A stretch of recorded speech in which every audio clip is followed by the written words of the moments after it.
Good morning. Welcome to Hometown Heroes. This is Rick Irving, your co host. Mary Staffeld, the co host.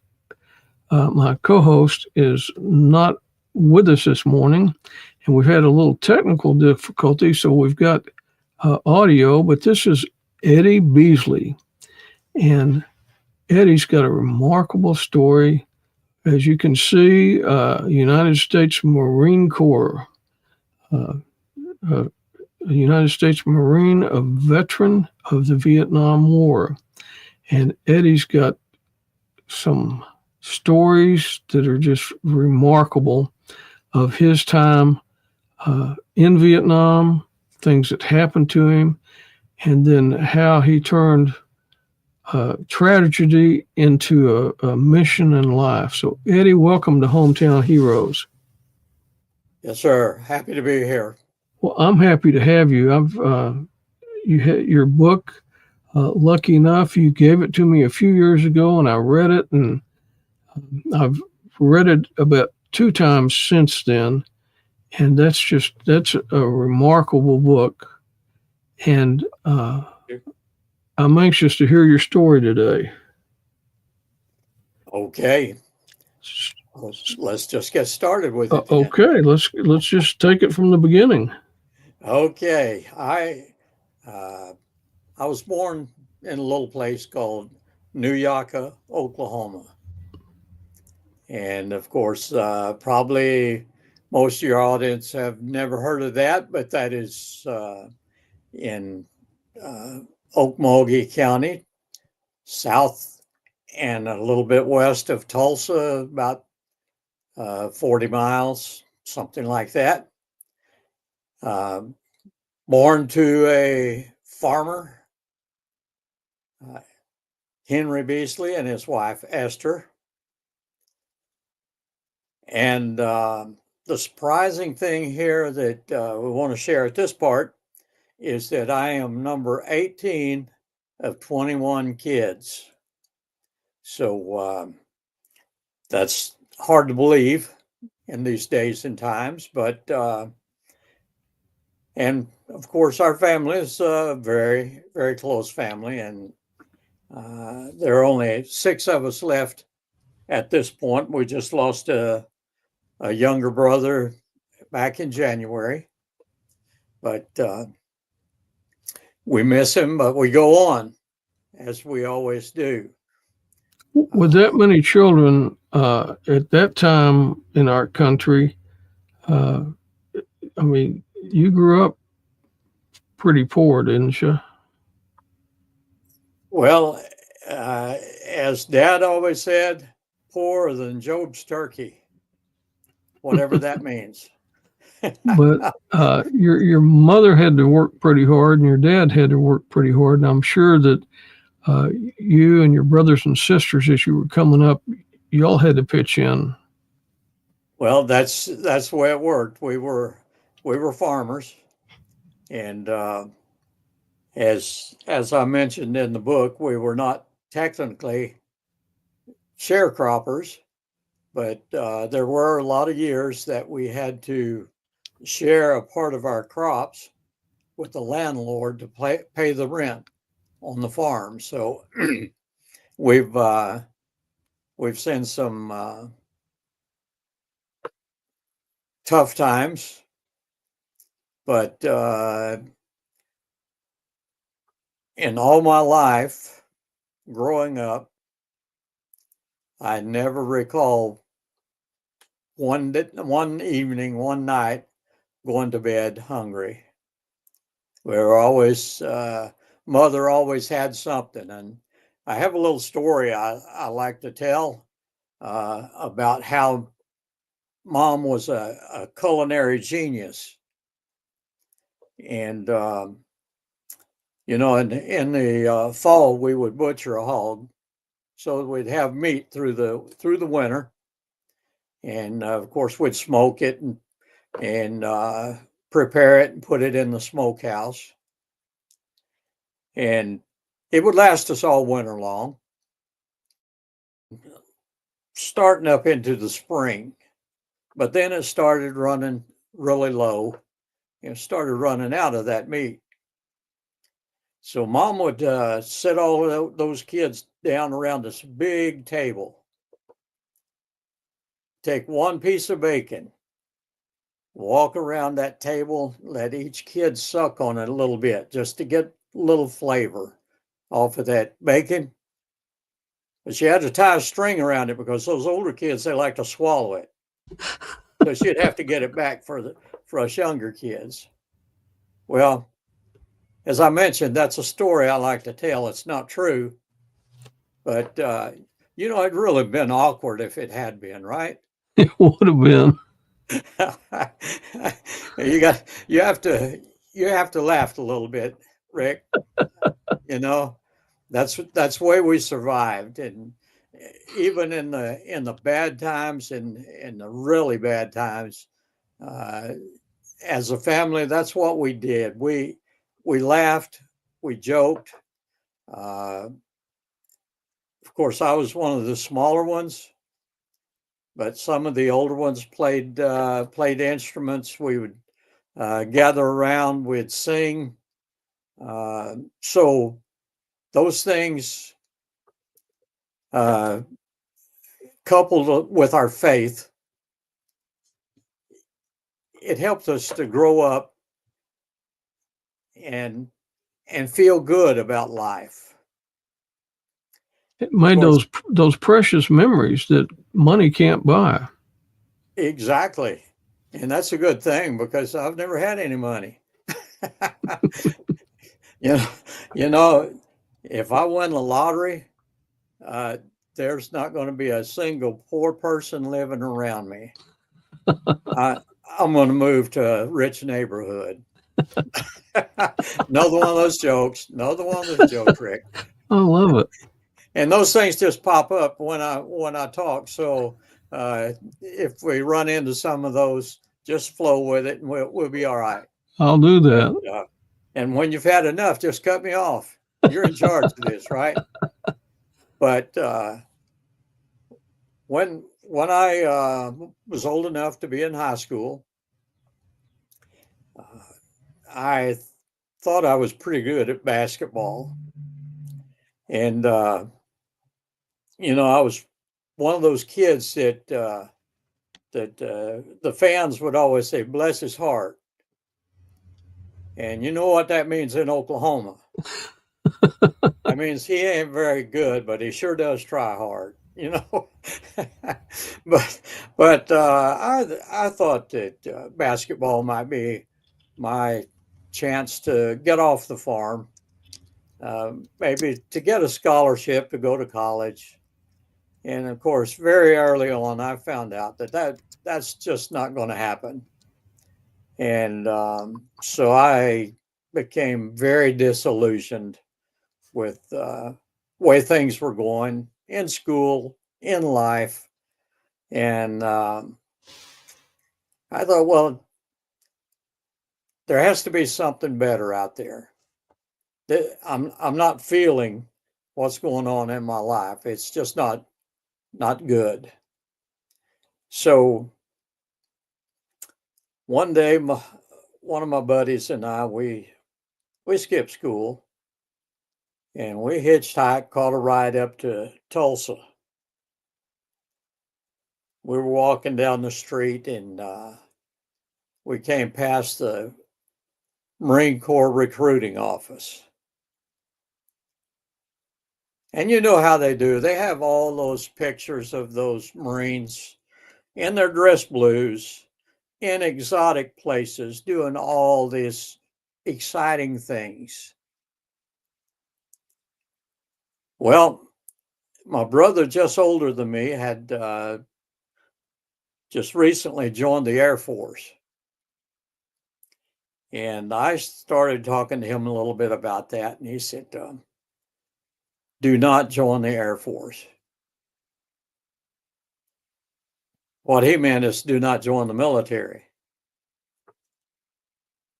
So I took his advice. I didn't join the Air Force. But I saw those pictures, those Marines in dress blues, and And I told my buddy, I said, I can make those things look good. So naturally, we went in and we talked to the recruiter, and we were going to join on that buddy deal. Well, it turns out that when it came time to go, I signed up. I passed all the tests. My buddy was just a little bit too young.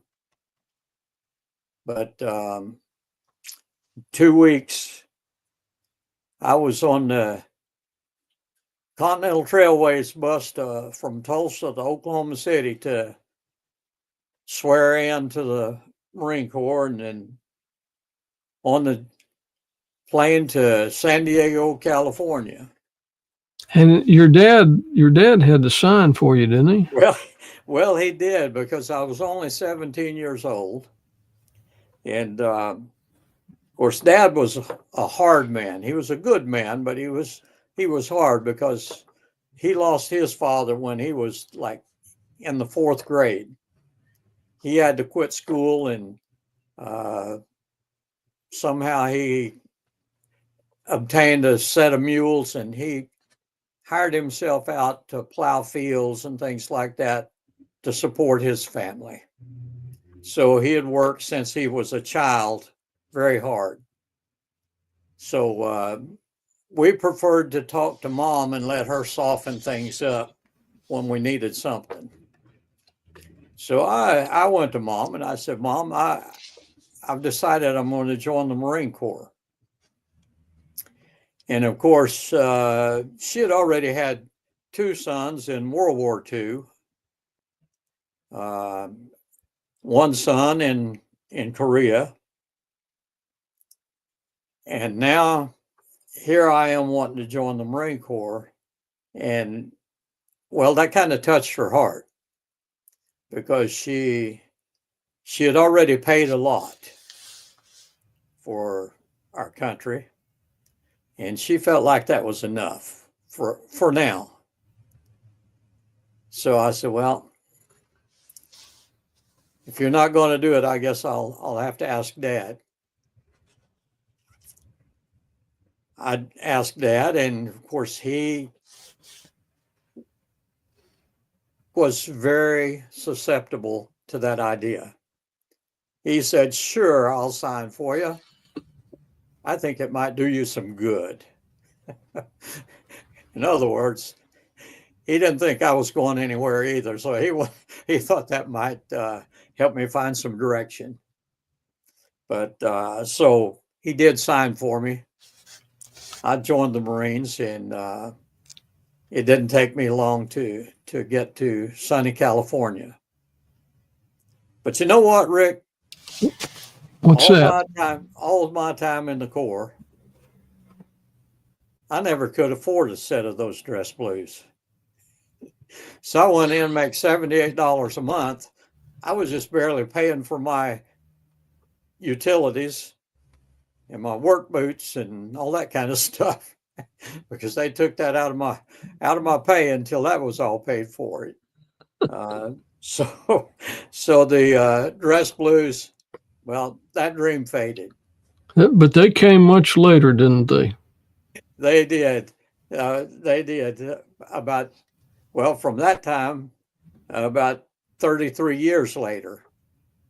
And we'll try to get that here in a minute, but I'm probably going to take up your time, so I'm going to have to speed it up. No, you should just. My wife tells me I mumble, and so You're it's coming not in. that. It's just I have a lot of knowledge in my head, and I tell my grandkids I'm old. I know stuff, and so if I don't know it, I kind of make it up. But so I joined the Marine Corps. I was in Camp Pendleton at the time that President Kennedy was assassinated. They canceled all of our liberty because, of course, everybody knew that the Cubans did it. So they canceled our liberty, and they started getting us ready to giving us the pep talks about going to war with Cuba. Well, in a couple of days, they'd figured out that Cuba didn't do it, that it was homegrown, apparently. I don't think we still know all the truth, but that's what it is. So eventually they canceled that and loaded me and my group on the ship, sent us to sunny Hawaii to a duty station that was supposed to be 2 years. And during that 2 years, we had all kinds of training, jungle warfare, you name it, we had it. Beach landings, helicopter assaults. We trained in everything that a Marine landing force could train for. Even helped John Wayne make a movie. Did you really? Called In Harm's Way. Well, we were really excited about that. However, it turns out when they showed us the preview at the base theater, it's kind of a letdown because John Wayne played a Navy sailor. So, we were thinking he was going to be a Marine because we didn't ever see him while we were doing our part. We just did the beach landings and blowing up the beach and things like that. But anyway, that was fun. It was a lot of fun. And we made the Westpac tour, trained in Taiwan.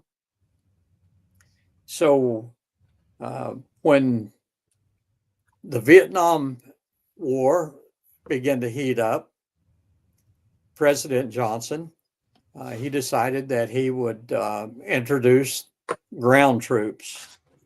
We'd already had advisors there for a while, but he decided it was time for the ground troops. And my unit was one of the first ground troops into Vietnam in 1965. We sent one battalion of our regiment into Vietnam, while our battalion was sent to Okinawa to a raider training, which was cut short, and we were also sent to Vietnam. We made a beach landing at Chu Lai, an amphibious assault in Amtracs. 2nd Battalion of our regiment made a helicopter assault. So, but anyway, that's when life began to get a little interesting. By that time, I was a fire team leader. I had 6 men in my team. Normally there's only 4, but I got the new guys as they came in for some reason. But there came a time that, of course, during this time was the time that the Operation Starlight took place. That was like one of the first major battles, wasn't it? Well, it was the first major battle. And it happened. We took a lot of casualties. My battalion was reserve battalion. Our mission was to protect the Seabees while they built the airstrip at Chu Lai. And so when Operation Starlight kicked off, our 2nd Battalion was involved in that, and they brought another battalion off the ship that made a beach landing about 13 miles south of Chu Lai. So they were involved in that, took a lot of casualties. First 2 Medal of Honor recipients were from that battle. So things after that battle, things calmed down a little bit, and my platoon was called on for a special patrol. And during this patrol, although I had privates, PFCs, lance corporals, and even another corporal that was under me, my lieutenant had asked that I personally walk point that day. That was Lieutenant Mitchell, wasn't it? Yes, that was Lieutenant Mitchell. Now, tell us a little bit about, because you'd been under his leadership in Hawaii, Right. and he wasn't a very tall guy at all, was he, for a Marine lieutenant? Well, he was actually about 5'5". But the amazing thing about him, he was driven. He actually went to college on a basketball scholarship. At 5'5"? If you can imagine that, he had to be motivated to do that. And at that time, not too many people that short were being inducted into the Marine Corps. So I think that he had had a little pull to actually get into the Marine Corps at that time. And But you were 19 at that time, and he was about 25 or so. right. And he was married. He was married, and when we went to Vietnam, his wife was pregnant, and which of course the child was born while we were in Vietnam. But on this patrol, we had no idea what we were doing because it was a need to know.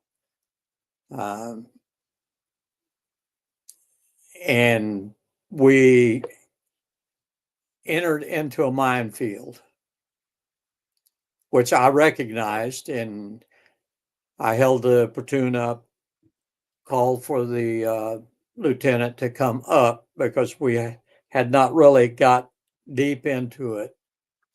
So there was space for him to get there safely. So he came up with my other corporal, and but they did not come up behind me. They came to the left and came through the hedgerow about 20, 30 feet in front of me.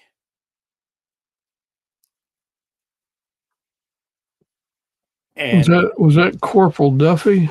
Corporal Duffy, yes. And some things happened, and I don't blame other people for things that happened because this was war. Things happen in war, and that's part of life, and of course, in this case, death. But those things happened, and I stepped on the landmine, which had been buried. The reason I found the minefield is because there was one by a hole that had not been buried. It was just laying in the trail beside the hole. But there had been another one buried on the side of the trail, and when those things happened and I stepped back to catch my balance, I actually stepped on the one that was buried. And out of that landmine explosion, of course, Corporal Duffy was killed immediately. Lieutenant Mitchell was wounded. He was still wounded. He was yelling out orders to set up a perimeter and those kind of things. And I had a couple of my guys, one of my guys lost both legs. One had received a lot of shrapnel wound. And someone from the rear that was actually not supposed to be there lost both his legs. And those guys that lost their legs, that was Sergeant Bolt and PFC Burns, correct? Correct. And myself. So that one mine really caused, death and traumatic injury. It did. It did. And of course, it was after that I was evacuated, well, sometime later, that I had found out that what had happened, that those VC that had taken part in Operation Starlight, they had begun to accumulate and regroup, and they were getting ready to take another shot at the airstrip from the north. So then afterwards, I found out why this patrol was so important. That this was, the brass, they knew something was happening. The average guy on the ground, we had no idea. But that attack was ordered. The regiment went out, engaged, and took care of that problem without a multitude of casualties, as on the other side. But I was evacuated. I was sent back to the field hospital by helicopter. Stayed there like one day. Then I was sent to a hospital ship, Iwo Jima. Spent 3 days there. And then to Da Nang. So on the way, whenever you got injured, did you lose part of your leg right then, or both of them right then, or both of mine were gone right away. Now the other two, theirs had to be amputated and cleaned up later, but both of my legs were gone immediately because I was actually standing on top of the mine that went off. And it was one of those bouncing Bettys. Is that what it was? Yes. Just when I stepped on it, actually it came up out of the ground, and the explosion threw me up and over about a 12-foot tall hedgerow back into a clearing on the other side. And of course, Corporal Duffy and Lieutenant Mitchell, they were still to the front, and the upward and outward explosion, that's what those bouncing Bettys are for, is to come up and out for maximum damage. But they, on the way from the hospital ship to Da Nang, my helicopter went down. I just remember seeing the hydraulic fluid on the window of the door. I didn't know what had happened, because by that time they had me on a pretty strong dose of morphine. And but I did talk to someone later that had told me that it had actually been shot down. We were rescued, taken on into Da Nang. Just recently, the Seabees had been building a hospital at Da Nang, a brick and mortar hospital, which was destroyed by the ARVN and the VC. So they had tents set up. I was in one of those tents in Da Nang for 3 days. The night before that they shipped me out of there, the tent next to me was hit by mortar fire. So I thought, well, maybe somebody's out to get me, you know?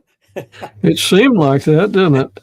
But eventually they got me on a plane, sent me to the Philippines for more surgeries, stabilized me enough that they thought that I might be able to make it back to California, which I Yeah. did.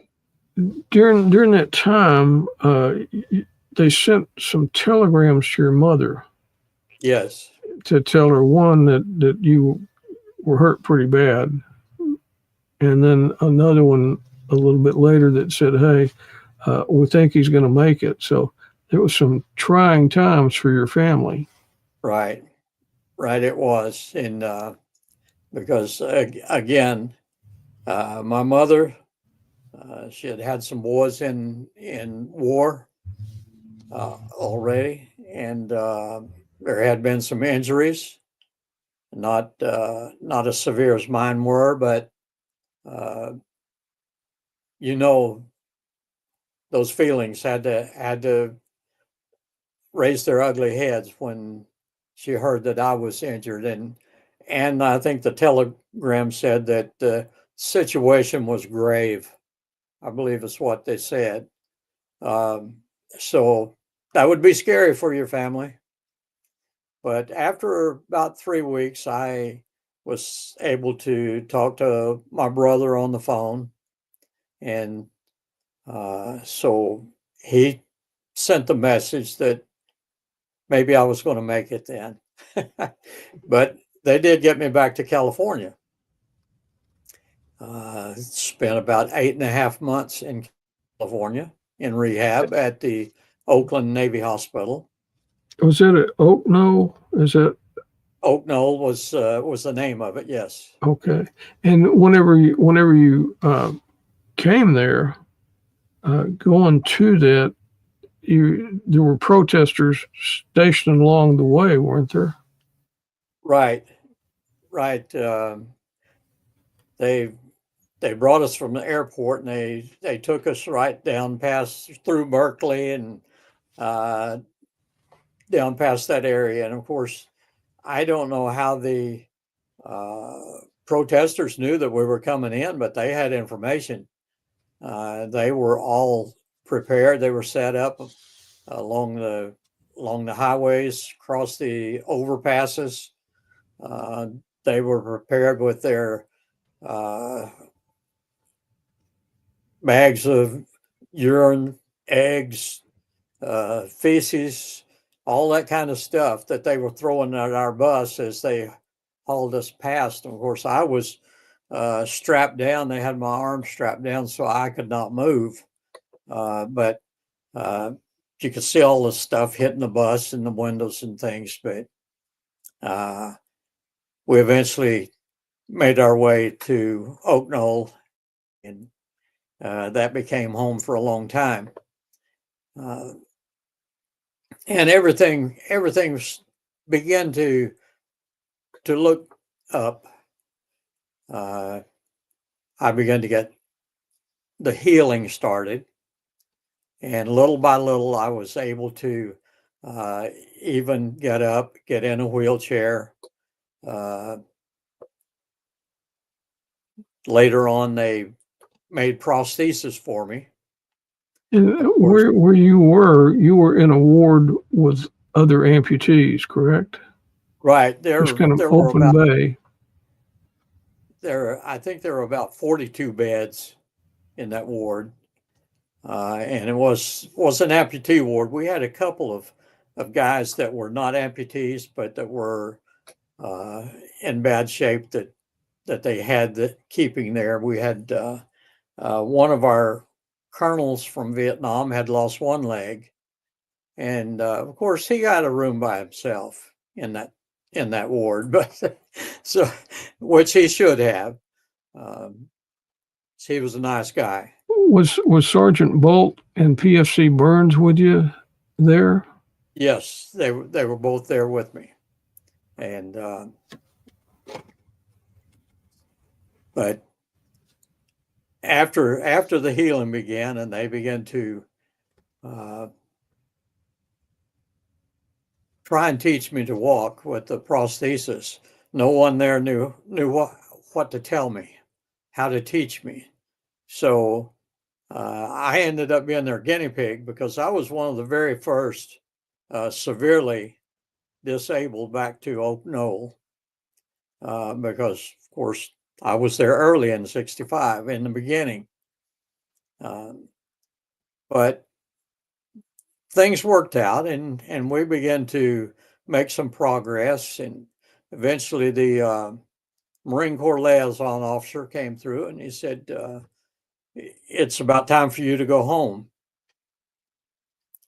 And that kind of shocked me because I was doing really well. I felt good and making a lot of friends, and I was just happy to be alive. Before they told you that you could go home, a couple of your sisters and your mother came out there to see you, didn't they? They did. My mother and two of my sisters came, and I was going to get weekend liberty to go to a cousin's house that lived a little ways from Oakland, but they were going to take me there for the weekend. Well, so they went to the exchange to buy civilian clothes for me because everything that I had, well, it didn't make it back. My sea bags were, they didn't come back. All the things were missing out of those things anyway. But they were in the exchange. They were buying the shirts and the trousers, and they were at the checkout counter, and they were getting ready to check out. And my mother, she said, "Oh, girls, we forgot to get him socks." And of course, you know, I didn't need socks because I had no feet to put those socks on. But it really embarrassed my mother, and she was one of those quiet, kind, lovable little old ladies, and it upset her so badly. And my sisters, again, during bad times, they just laughed, and they actually teased her a little bit about it. And it was kind of funny. I laughed when I heard about it because that's who we are. But I did get to spend the weekend at my cousin's house. But then, of course, the Marines told me that we don't want you anymore, and I begged them to let me stay in. I wanted to stay in the Marines. I told them, you know, they need office pogues. I could do that. And he said, no, that's not the way it works. So that was kind of devastating, wasn't it? It was devastating, and I began to get depressed, and that's not me. I'm not that kind of person. I don't get depressed, not more than 3 or 4 minutes at a time. But this time it really set in, and this was before you left Oak Knoll. Yes, correct? I was still Because in the hospital. let's talk a little bit about that time from the time you got injured until the time you left Oak Knoll. Uh, you had pain. They treated you for pain, but then they started giving you some whiskey or bourbon. Well, that's when this happened. Is that my doctor? He was a pretty nice guy, and he saw that I couldn't sleep. I was just depressed, and everything was just wrong. So he prescribed uh, 4 ounces of bourbon every night for me so that I could sleep. Well, of course, the Navy has their own with the serial numbers and everything on it. And it's pretty nasty stuff. So, Not your top shelf stuff. right. So Sergeant Bolt's wife came up to see him every day, and I asked her. I said, "Stop by the liquor store and get me some Jim Beam." So okay, she did, and I kept that in my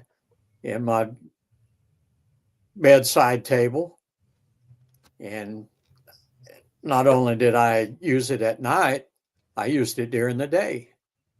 So I stayed pretty much inebriated for a good while. But then a miracle happened. I was in the late afternoon toward evening. I woke up still groggy from the bourbon, and I look coming down the hallway, and there's this two beautiful girls. I said, I don't know what's going on here. So they came, and my friend from Tulsa, he was in the bed across from me, across the hall. And they stopped to talk to him. So I said, now I've got to meet these girls. So I crawled out of my bed and into my wheelchair. I don't know how I kept from falling on the floor, but I did it. And I went across the hall, and I said, Freddie, introduce me to your girlfriend. So he introduced the girls to me, and he said, this is Connie Gaudette, and this is her cousin, Sharon Petermo. That's okay. Cool. So I tried to carry on the conversation. I don't know. I was probably looked kind of stupid at that point, but what do you got to lose, right? That's right. So anyway, a few days passed, and the weekend was coming, and the nurse's station called me to the phone, and it was this Connie Gaudette girl, and she said, "Do you have plans for this weekend?" I said, "Are you kidding? what kind of plans would I have?" And she said, "Would you like to come to stay at my aunt and uncle's house for the weekend?" And I said, "Well, what about my buddy, your boyfriend?" She said, "Oh, that's not my boyfriend. We're just friends. We're just talking." I said, "Well, if you're sure, because I don't want to mess things up. But if you're sure, I'll be glad to." Well, anyway, that started to turn things around. The Jim Beam wasn't that important anymore. I mean, it seemed like I had a new life because she actually acted like she liked me a lot.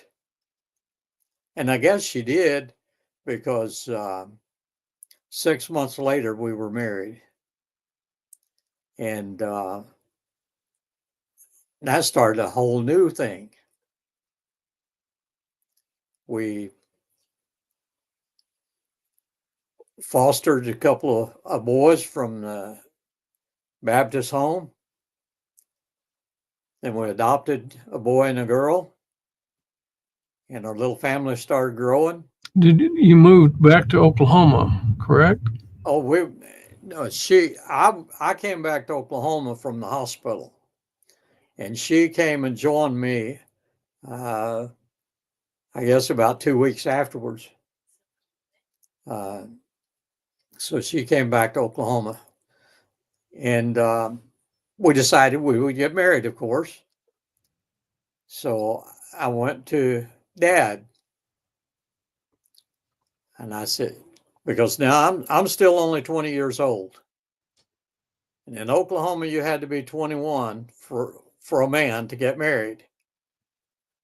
The girls only had to be 18, but the man had to be 21. So I said, I need someone to sign.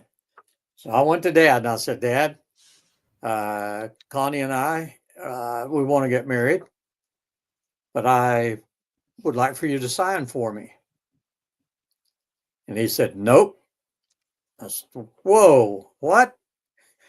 He said, I will not sign for you. He said, I sign for you to get your legs blowed off. I ain't signing for you to get plumb killed. So then I had to go to Mom, and I said, Mom, Connie and I want to get married. Would you sign for me? And she said, yes, I will. And of course, it wasn't that Dad didn't like Connie, because she became his favorite daughter-in-law very, very quickly. But it's just the fact that he carried that guilt from signing for me to join the Marine Corps, that it would have been too hard for him to sign anything else for me at that time. Oh, I can understand that. Because he was had a lot of guilt.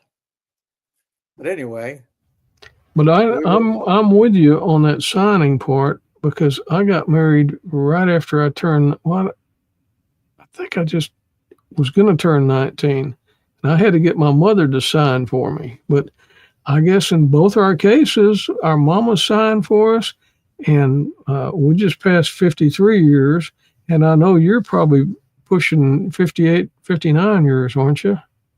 well, and the end of June was 59. Yeah. So I So guess mama's signing for us worked. it did.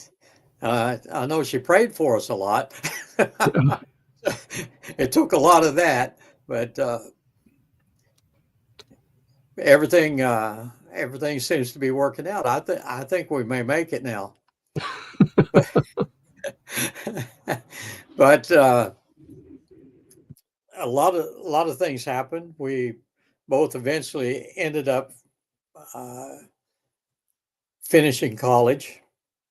Of course, I quit school, but my first year in the Marine Corps, I did get my high school GED through Armed Forces education system, and USAFE, and also got my college GED.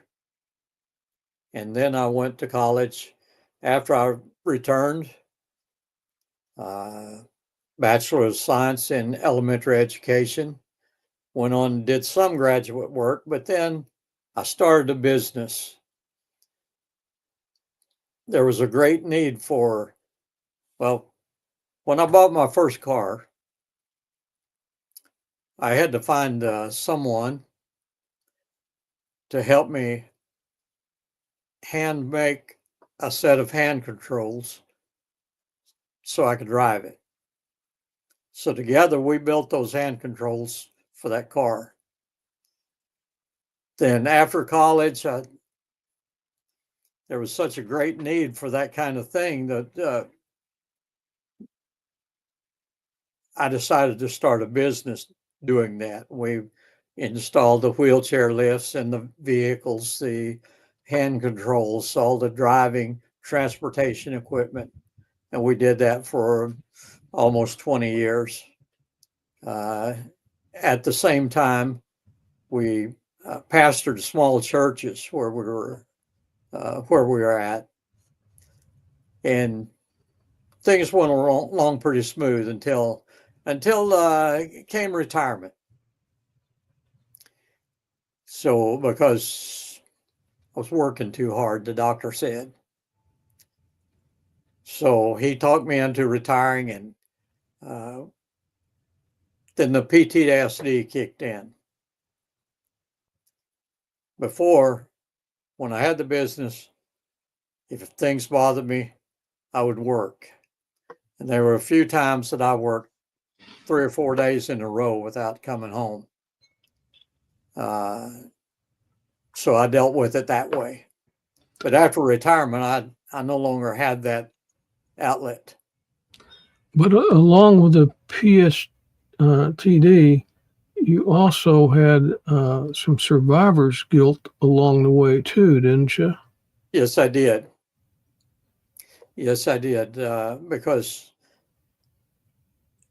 as I mentioned before, Lieutenant Mitchell's baby was born while we were in Vietnam.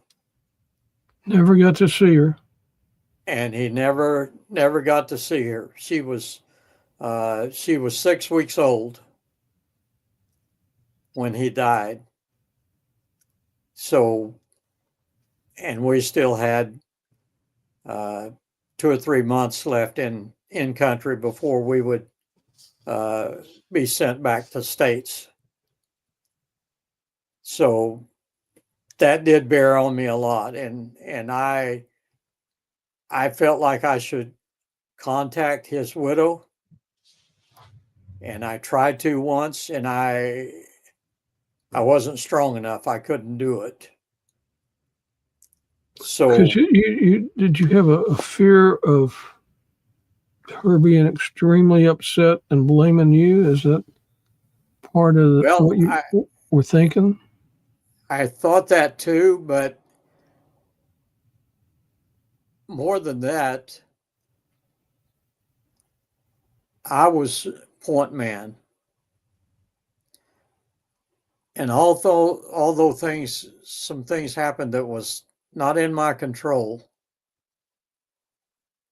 that set off a chain of events that would take his life, I felt like as point man, I should have been able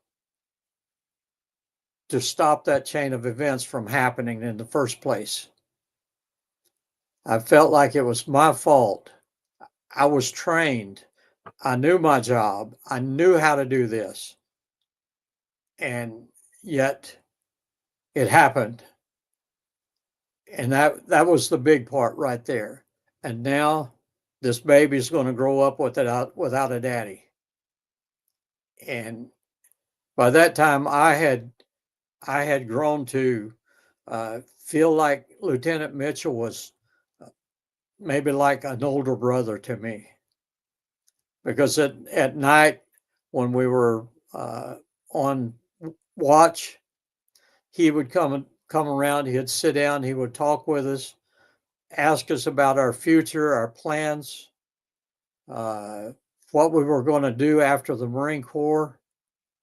And actually, I think he was trying to get me prepared for OCS, because he was looking back on things. At the time, it seemed like just a conversation. But looking back on things, it was like he was gently guiding me towards staying in the Marine Corps and becoming an officer. And of course, that didn't happen. But that was the guilt that this baby would grow up without a dad, and and that I should have been there for them after I came home, which I was not. And that bothered me tremendously. But after that PTSD kicked in, it was 30 years later. I had told Connie, I said, I have to deal with this. So we made a decision to go to the wall in DC. And this is where I got my dress blues. A friend of ours that we had met through Connie writing letters to the Desert Storm Marines.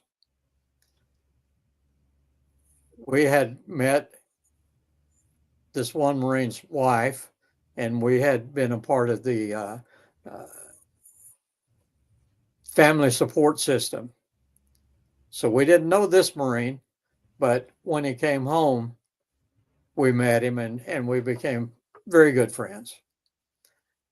But he had gotten a new set of dress blues because he had bulked up a little bit, and his old ones were a little tight. So he presented them to me. So the ones you see in the book, that's where they came from, a Desert Storm Marine. And but we did the wall trip. We when we came home, eventually through some of my Marine Corps buddies, we were able to locate Lieutenant Mitchell's wife, widow again. She came back to Oklahoma. We had a great visit. She gave me the number for her daughter, which was at this time already grown, had 3 kids of her own. And we called, set up a meeting, and we did go meet with her. And it's a fantastic relationship. We keep in touch. When we're in their area, we stop and see them. Sometimes spend a night or two with them. But all the guilt that I was feeling when I met the daughter, as we talked, she didn't really want to know about me. I mean, she didn't really want me to talk about her. She wanted to make sure I was doing okay. And I said, well, this is strange. I thought she would really like me to spill my guts about her dad, which eventually we got around to that. But up front, it was just like she wanted to make sure I was okay. And but we've had a lot of time together, our families, through the years.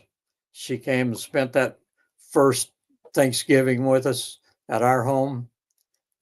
Great time. But then after on the way to the wall that time, Connie asked me to write a book, or not write a book, but to write down some thoughts that we would put in a little folder for our grandkids.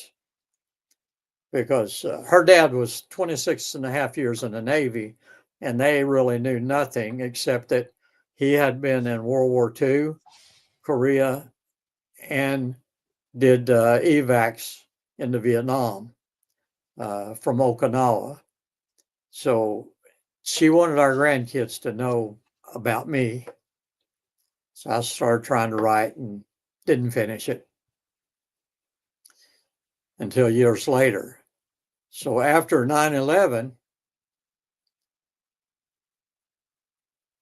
we saw the injured troops coming back from Iraq and Afghanistan. And I remember the times that I was in Oak Knoll, no one knew how to help me. They were able to heal me, able to build prostheses for me, but they had no clue what was going to happen to me when I got out of the Corps. So I told Connie, I said, I can help these young people. I know about this stuff. I know how I felt. I know what it took for me to get through that. I can help them. So I called Walter Reed and I told him who I am. I'm an old Marine disabled veteran from Vietnam, and I would like to come and visit these newly entered troops that I thought that I could help them. And they said, no, you cannot come. So there's three categories of people that can come and visit the troops. I said, okay, what is that? They said, first of all, you need to be a family member, which I'm not. Second of all, you need to be a politician. Well, not there either. And thirdly, you need to be a celebrity. I said, well, not any of those. So anyway, I continued for the next couple of years to work on my book, or the things. I wasn't planning on it being a book, just what I was writing. I just had to write it to help myself and to have information for the grandkids. When I finished that part of it, which I thought would be an outline, I talked to a publisher and she said, let's make a book, which I did. And so Walter Reed had a program that they had the Marine Corps League group out of Maryland came in once a week. They would bring in things that the troops might need. They would do the ones that could get up and out. They would do cookouts for them, things like that. So Connie sent one of my books to the chaplain of the Marine Corps League, told her who we were, what we were trying to do, and they emailed back and forth for about 2 weeks.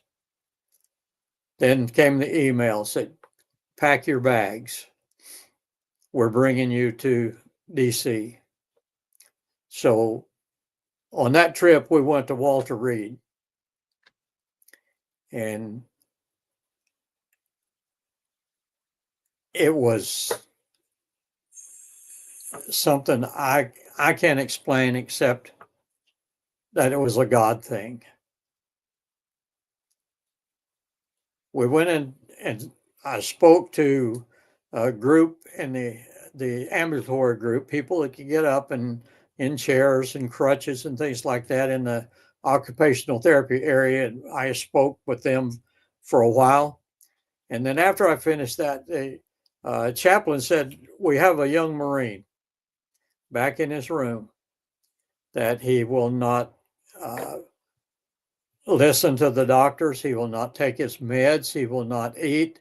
He will not do anything. He just wants to lay there and die.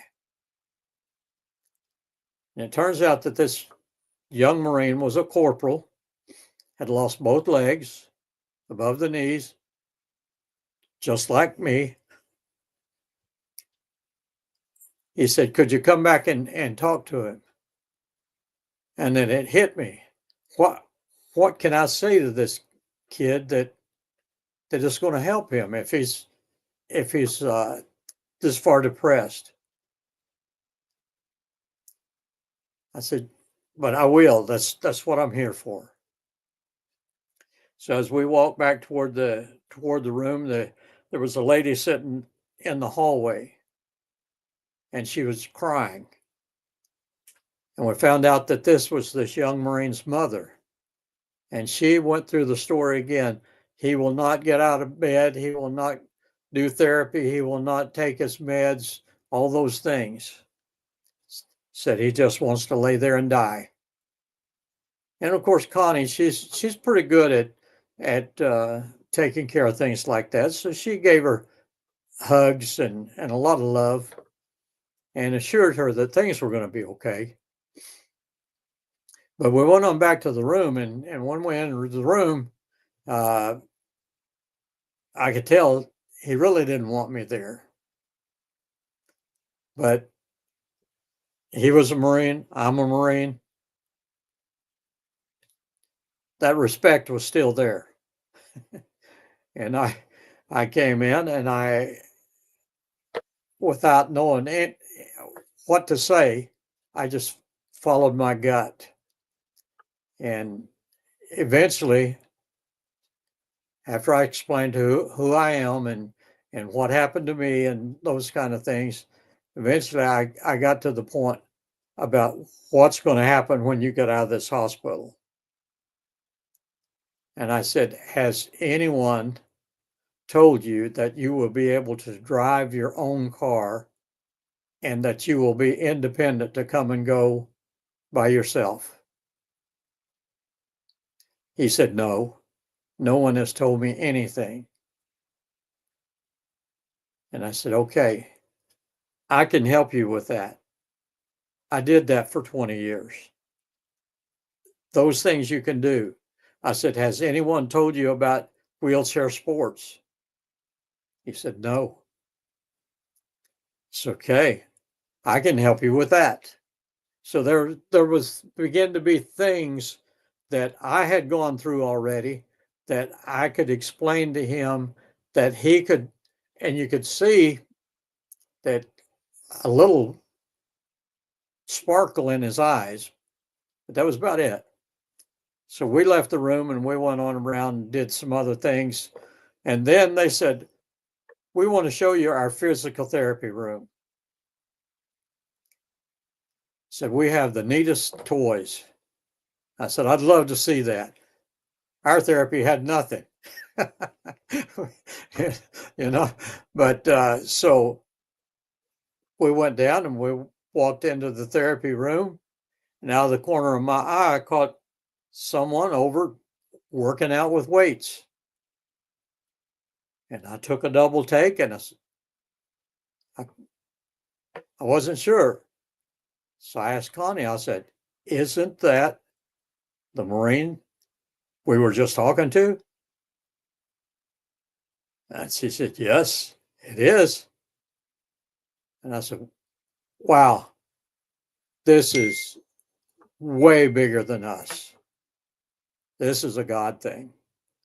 For him to want to die and in 10 minutes lifting weights. I said, this is almost more than I can understand. So from that, we had access to all the military hospitals,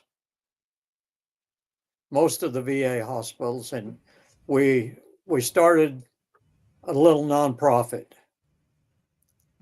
that mostly it's just Connie and me. But we visit the newly injured. We speak in schools, churches, civic organizations, wherever people have needs. We try to reach out to them.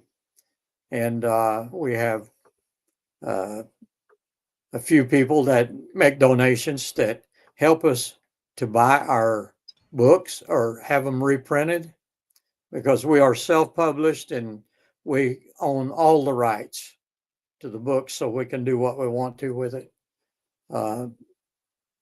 So the newly injured, the folks that we come in contact with that really need encouragement, we're able to give that book to them free of charge. And so that started a whole new adventure in our lives. And from the time of that book till now, there have been so many new adventures. I've tried to make a little headings for some of those adventures that hopefully one day I will write that down and get that out there. Everyone's after me to do another book, and hopefully I'll get that done. We've just one more story. Before I start rambling a lot, You're doing okay, Eddie. We were on our second trip to Walter Reed. We met that young Marine. He was up in his wheelchair. He was getting ready to go on leave. He had his car adapted, but he heard we were coming, so he postponed his leaving until after we got there, and he had time to visit with us for a little bit. But after that, we went to Bethesda Hospital. That's when they were both separate. And we were in one of the rooms with a young Navy corpsman. He was having a leg amputated, but he was waiting for family to get there from Texas. And so we were in visiting with him, and my cell phone rang. And I looked at Connie and I said, I don't want to be rude, but this is a Texas area code. And Connie had a brother, who still does, lives in Texas. And I thought, if he's calling, it has to be important. So I said, excuse me, I really need to take this.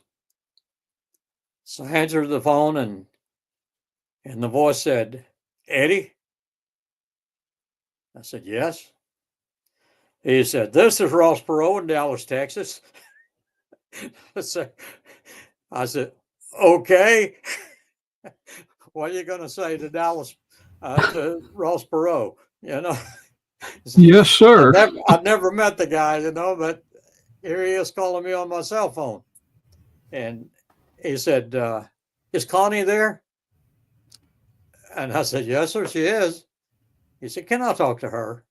I handed her the phone, and so I didn't know what's going on. But when I said the area code, the young man, young corpsman in the bed, he said, that's my area code. I said, okay. But so he wasn't displeased that I answered the phone. But Connie talked to Ross for a minute and then handed me back the phone. And he said, do you have some way I can get a hold of some of your books? And I said, well, yeah, I have some at home. My daughter's at home. She could get them to you. And he said, well, I want to get some to the Pentagon. And I said, oh, well, I'm in DC right now, and I have some with me. Maybe I could just deliver them in person. He said, okay. He said, you hang on a minute. I'm going to call you right back. So he called back in about 2 minutes. He said, okay, here's the phone number. And he said, this is a Colonel Langley at the Pentagon. He said, you call him and you set up a meeting. You go see him, leave some books. So I called him and we set up an appointment. We were doing a cookout at the Bethesda Hospital. And so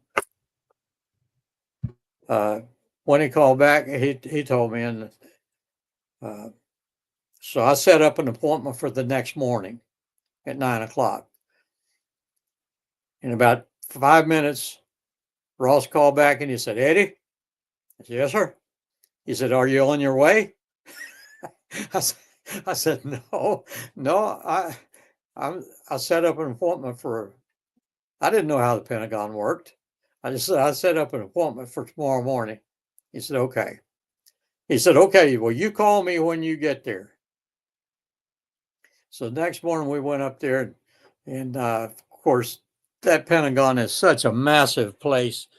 And remember, this is after 9/11. The building hadn't even been completely repaired from the plane hitting it. And we went up there and I said, Connie, I don't even know where to park. I mean, there's parking for miles and miles. I have no clue. I said, I'm just going to pull right in here and in a parking lot and see. And then we saw a guard shack. Says, I'm going to just pull right up here and ask these guys where I can park. And Connie rolled down her window and he came up to her side and he said, you can't park here. And I reached down and I got my handicap placard and I hung it on my mirror and I said, he said, well, you can't park here with that either. And I said, oh, okay, that's fine. Where can I park? And he gave me about 4 turns. He said, you go here and turn and somewhere. And he said, there's handicap parking there, but you'll have to pay. And I said, I don't care about paying. I said, I just need a place to park because I have an appointment in the Pentagon. And he said, well, who are you going to see? And Connie just handed him the number. And he turned around and he looked at his buddy and he said, they're going to the chairman's office. And he said, okay. He said, I'm going to get in my car. He said, you follow me. And so I followed him right up to the front row of that parking lot that I couldn't park in. He said, okay, you can park here. Got out, gave me his card, and he said, if you're ever in DC again, you give me a call. I will give you a personal tour of this city. I said, okay. My goodness. So he walked us into the Pentagon. He sat us down in some seats. We didn't go through security at all. He just walked over to the desk and he said, I need to get passes for these 2 people. So he got the passes and brought them to us. And he said, you wait just right here. Somebody will be right down to get you. And it wasn't 3 or 4 minutes. A Marine staff sergeant came. He said, come with me. And remember, this after 9/11, we didn't know background check, nothing, just the word of Ross Perot. And they had told us that Ross Perot had called like 2 or 3 times a week to find out, what can I do? You know, so we followed the staff sergeant right to Chairman Peter Pace's office. Wow, this is crazy, you know. So there's been a lot of we call them adventures. Things like that are happening in our lives, and we just go with it. We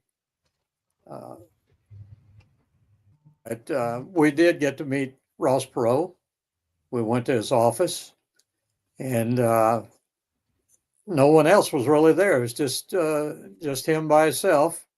We came in and he said, what can I do for you? Like, I needed something. I said, I don't need anything. I just wanted to meet you. And of course, you know, over the years through Skyball, we got to see him a lot. Absolutely.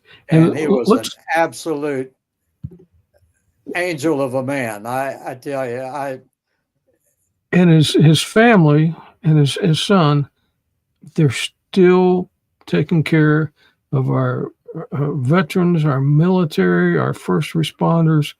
You know, they are on top of that, giving support to all those. But you mentioned the Skyball, and you know that's the first place that I met you. Right. And this was several years ago. and you're in the IBOT chair. And this is the Air Power Foundation. This is their big event, the Skyball. And this IBOT chair is a very special chair, and we won't go into all that. But you were able to dance, and at eye level with Connie. And Right. later that night, we had an after party. You'd taken your suit off and got some casual clothes on. I've got some. I won't show the video today, but you were out there on the dance floor cutting it up with that iBot. So, but then there's a kiss. Yeah. Well, I don't know if you remember, but the music they played for us to dance with was a song I wrote. The California Angel. Right. And you see, we traveled a lot to our different adventures. And we were driving along one day. I think we were going to Illinois or Wisconsin or someplace like that, and listened to some of the oldies on the radio. That song came on. If I were a carpenter and you were a lady, would you marry me anyway? Well, Connie, I didn't mention that earlier, but she was a USO hostess. So dancing was her thing. She loved to dance and still does. And we still do it. But on that trip, when that song came on, I said, "What's wrong with you?" And she said, "What do you mean?" I said, "You knew me 6 months, then you married me. You didn't know me from Adam." And she said, I said, "What's wrong with you? Why would you do that?" And she said, "Because I loved you." I said, "Whoa, that's the right answer." And so anyway, our 48th anniversary was coming up. And I said, I have to do something special for this girl. So when we got back home, I started practicing a song that I could, love song that I'm going to take her to a restaurant right out in public, and I'm going to just sing this to her right in front of God and everybody. And well, I never could get that song to work for me. I could play it on my guitar and I could do the lyrics, but I couldn't do both at the same time. I just, something was just off. It just didn't happen. So I was sitting at my computer and I said, well, maybe I'll just write her a letter and tell her what she means to me. So I started putting things down and it didn't sound right. So I changed things. And after about 2 hours, I thought, whoa, that would make a pretty good song. Well, to shorten that story up a little bit, that following year, with the help of Soldier's Wish and the Oak Ridge Boys, we got to go to Nashville with the Oak Ridge Boys and their band. I recorded the song with the boys and the band doing the backup for me. So, yeah, the song that they were playing for us to do that dance was that song, California Angel. So I'm really proud of that. And when Connie gets upset with me, I remind her of the song. You'll start playing it? Yeah. How many guys would write you a love song? Yeah, and especially have the Oak Ridge Boys sing it with you. Exactly. And of course, we've lost Joe last year, and that kind of leaves a hole in our heart, but we love those guys. Well, this night at Skyball was pretty special. They had just told you about a gift. Yes. And that was that beautiful truck. It is a beautiful truck, and it's still beautiful. It's still beautiful, and there you are whenever you saw it. There you are in it with that smile of yours, and there you are in front of it with General Pottinger and John Winsauer. He put in the lift, I think. So right, he put in a lift to load that iBot, and of course if you remember, Infinite Heroes also donated the iBot to me. So Right. It takes so many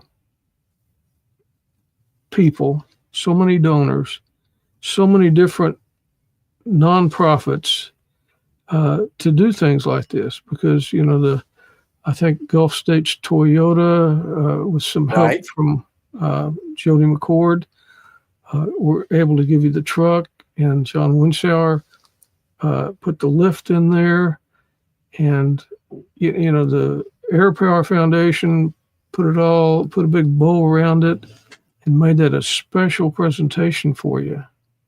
it was mind blowing. I, you know, I don't know why me. Because Why me? I just because you're a good guy and you deserve it. This was a little trip that we went on yes, with Patriot Anglers and Freedom Mobility Foundation up at Broken Bow, Oklahoma. That was a rainy day, but I think some people caught some fish. I had both my cameras out there, and both of them got wet, and I had to put them in rice that night. It rained so hard. But after we got off the river, you were the only Vietnam veteran there, right, but we had all these younger veterans. Most of them, I think, all of them were amputees, and some of them were double amputees. But you were able to spend a couple of days with those guys and help them. And that's another place we were at over in Rockwell, I think, at that bridge the presentation. bridge, right, the And bridge dedication. at Broken Bow, you gave that book to everybody there, and you gave me a copy. And I read that copy, and I've reread it whenever I got you scheduled to be on the podcast. And as I read it, it's just incredible. And I could just sit here and read it all day, because there's a great foreword by Connie, and then some things that you said, and just I wish we had time to read it, but this book you can find it on the internet, but they could get it from you too, couldn't they? Right, because we had it in the bookstores and in different places, on Amazon and all that for a while, but we decided that we wanted to give them away instead of trying to sell them. Okay. And as long as we can get enough donations to keep reprinting them, that's what we want to do. So those places, they like to sell things. Sure. So we didn't think it would be fair to try and sell in the bookstores and then give them away That's outside, right. stand in front of their door and give them. But I'd like to encourage people to make a donation so this book, lucky enough, can get in more people's hands because it's a very important book. And what I'd like to see, being at Skyball that night with the Air Power Foundation and being around you, and there were some other people with iBots, and then General Pottinger went on to he's the founder of Freedom Mobility, Right. and he just blessed me and asked me to be on the board. So we get to help a lot of people. Today Fantastic. Today at 2:00 in the afternoon in Washington, D.C., we're gonna provide. We've got a jet coming over, but we're gonna have a presentation to a fella that's a quad amputee, and his name's Josh Myers. We're gonna give him a new vehicle, or a new vehicle to him with an ant lift in it, and Fantastic. it's just those seeds that are planted out there that help other people be able to give. the Air Power Foundation. We're gonna have another Sky Ball this year, and they're gonna. I think they'll probably do another chair. They did one at the other Sky Ball, the last Sky Ball, and it's just incredible to be able to help people Yes. like you and the people that you help, because what we find so many times about people that have served in the military is after the military, post military, they're still serving, just like you, just like with Connie being USO. She's still serving, still giving back. So Certainly is. She's with me out there. Uh, we do this together, and I couldn't do it without her. She's she's she's pretty important part of your life, isn't she? she's very important. And She's you have to she, think. You have to think. Where would you be without her? If that hadn't connected there, what I path think about would that a lot. what path would God have taken you on? And then I have to think about all the people that you've influenced and all the people that you've helped. Just doing the hand controls and fixing these vehicles up so people that have mobility issues can enjoy their freedom, like you encourage that young Marine to do, and tell him, hey, there's life after this. This doesn't make me who I am. I'm still the person. Right. That's not your identity, to you are Eddie Beesley. Well, let me throw this in before we finish. There's something happening later this week on Friday. I will be officiating the commemoration service for a World War II veteran. Actually, he was killed in action on the assault of Tarawa. Mm. And along with the government officials and a couple of ladies from our VFW post, they have identified family, did the DNA, and they have brought him home. He is resting at the funeral home right now here in Edmond, Oklahoma. And on Friday at 2:00, he will be commemorated with a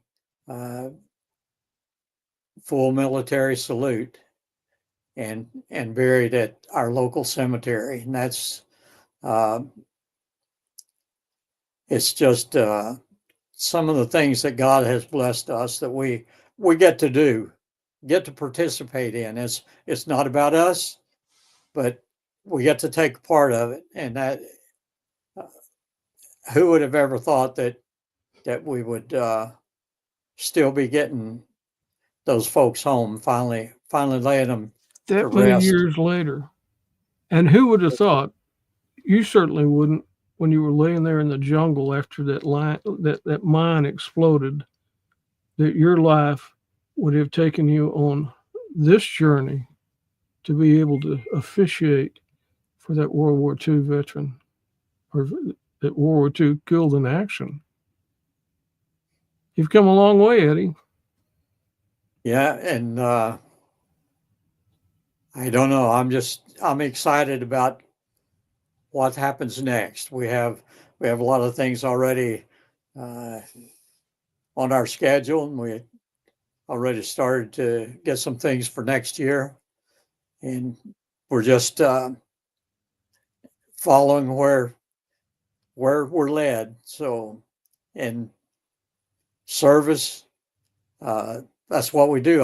We don't know how to do anything else. It's just It's we in love your, this country. We love our people, and we want to be there for people. and you are making a difference in the lives of people every day. We try. Well, Eddie, our time's up, and I'm gonna we're going to get the camera part figured out, and then we're going to do this again, and maybe do it in a couple different sections. Maybe talk about Vietnam and the post-Vietnam and the post-Vietnam. So more people can hear your story. But okay, be happy to. We're so honored to have you today, and my daughter lives in Oklahoma City, and I'm going to be up there hopefully next month. So I want to come and eat lunch with you. Okay, that'd be great. That'd be great. Thank you, sir, for your service to our country, for the sacrifices you've made, and for the way that you're still serving. You're doing a great service yourself, my friend. And you certainly couldn't make it without Connie. Certainly not. Your California angel. Right. California angel. That's right. Well, God bless you, Eddie. And you too, buddy. We will see you soon. All right. Iwo Jima survivor Don Graves singing God Bless America on his 100th birthday. God bless America, land that I love. Stand beside her and guide her through the night with a light from above, from the mountain to the prairie, to the ocean, why we're born.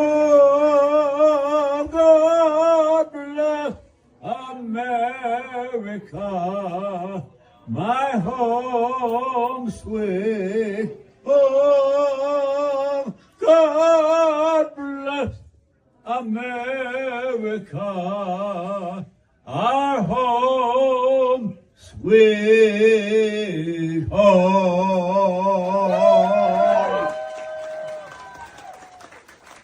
Oh, thank you. Thank you for being a part of Hometown Heroes podcast. Visit our YouTube channel and subscribe today. We look forward to seeing you next week on Hometown Heroes, the voice of heroes, the voice for heroes.